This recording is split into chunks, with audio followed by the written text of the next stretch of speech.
Xanım Zeynəbin mövlud gündür bugün. Hamınızı təbrik edirəm Həzrət Zeynəbin mövludu münasibəti ilə. Gün hələ qarşıdadır. Mən sizə tövsiyə edirəm ki, 2 rükət xanım Zeynəbə namaz hədiyyə eləyin və hacətlərinizi istəyin. Alimlərdən birindən elə dünən gördüm, deyir ki, ən çətin hacətləriniz ki, nə qədər vurnuxursuz həll olunmur, xanım Zeynəbə and verəndə Allah keçmir o anddan. Yəni 2 rükət namaz qılın və onu Allaha and verin Həzrət Zeynəbə, Allah hacətlərinizi verəcək inşallah. Elə bir xanımdır ki, adını Allah qoyub, özdə Əlinin zinətidir. Zeynu əbih, yəni atasının bəzəyidir, zinətidir.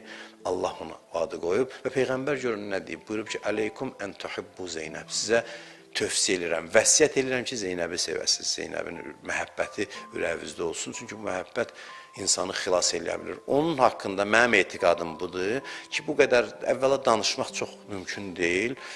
Nə qədər danışsaq azdır. İkincisi də etiqadım budur ki, bir neçə adam var ki, ümumiyyətlə məsumlar hamısı qiyamətdə tanınacaq. Bir də Həzrəti Zeynəb var ki, qiyamətdə xüsusi əzəməti onun orada görünəcək.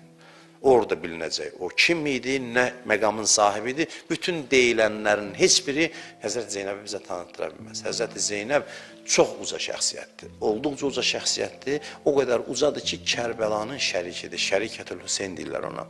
İmam Hüseynin şəriki. Yəni, tarixin ən böyük hadisəsini yaratmaq ona nəsib oldu. İmam Hüseynlə yanaşı. Görün, buna qədər əzəmətli şəxsiyyətdir və elə o da, həmin bu dediyimiz mövzuya da gəlsək, çətinliklər içində aram insandır.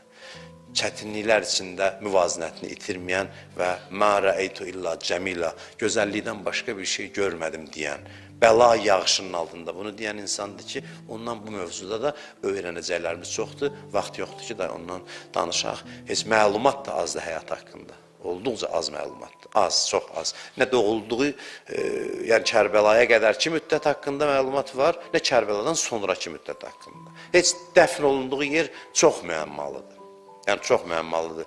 Bilinmir ki, hansı şəhərdə. 3 ehtimal var, heç biri bir-birindən möhkəm deyil. Yəni, elə alimlər var ki, məsələn, Mərəşi Nəcəfi deyir ki, mütləq və mütləq Misirdədir. Mümkün deyil, Suriyada olsun.